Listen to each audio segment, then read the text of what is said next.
আপনি জানেন কি হিন্দু ধর্মে সপ্তাহের প্রতিটি দিনের একটি বিশেষ নাম এবং তার গুরুত্ব রয়েছে।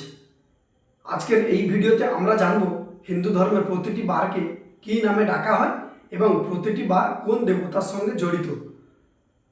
প্রথমে আসে রবিবার। হিন্দু ধর্মে রবিবারকে বলা হয় আদিত্যবার বা সূর্যবার।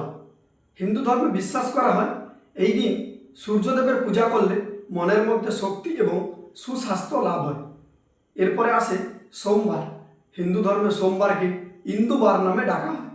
হিন্দু ধর্মে বিশ্বাস করা হয় সোমবার ভগবান শিবের জন্য খুবই গুরুত্বপূর্ণ। অনেক ভক্ত তো এই দিনে শিবলিঙ্গে জল অর্পণ করে থাকে। এরপরে আসে মঙ্গলবার। হিন্দু ধর্মে মঙ্গলবারকে ভৌমবার নামে ডাকা হয়। হিন্দু ধর্মে বিশ্বাস করা হয় মঙ্গলবার হনুমানজির জন্য খুবই গুরুত্বপূর্ণ। এই দিন মনে করা হয় হনুমান চালিসা পাঠ করলে মন থেকে সমস্ত ভয় এবং বাধা দূর হয়ে যায়।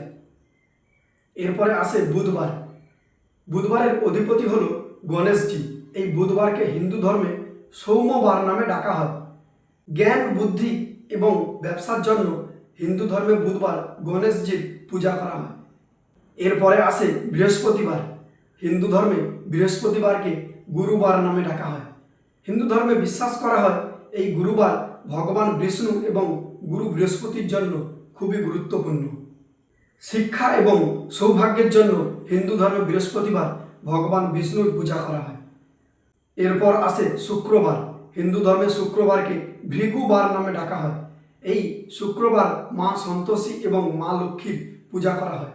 হিন্দু ধর্মে বিশ্বাস করা হয় সংসারের সুখ, সম্পদ, ধনসম্পত্তি এবং শান্তি বাড়ানোর জন্য এই দিন মা সন্তোষী এবং মা লক্ষ্মীর পূজা করা হয়। এরপর আসে হিন্দু ধর্মে শনিবার। হিন্দু ধর্মে শনিবারকে মন্দবার নামে ডাকা হয়। শনিবারের অধিপতি হলেন শনিদেব, কিন্তু অনেকেই এই শনিবার হনুমানজির পূজা করে থাকেন, কারণ হনুমানজির পূজা করলে নাকি শনিদেবের কুপ্রভাব অনেকটাই কমে যায়। তাহলে আজকের ভিডিওতে আমরা হিন্দু ধর্মের সপ্তাহের প্রতিটি বারের একটি আলাদা নাম ও গুরুত্ব জানতে পারলাম। ভিডিওটি কেমন লাগলো অবশ্যই কমেন্টে লিখে জানাবেন। আর এইরকম আরও ধর্মীয় ভিডিও জানার জন্য চ্যানেলটি ফলো এবং সাবস্ক্রাইব করে পাশে থাকবেন।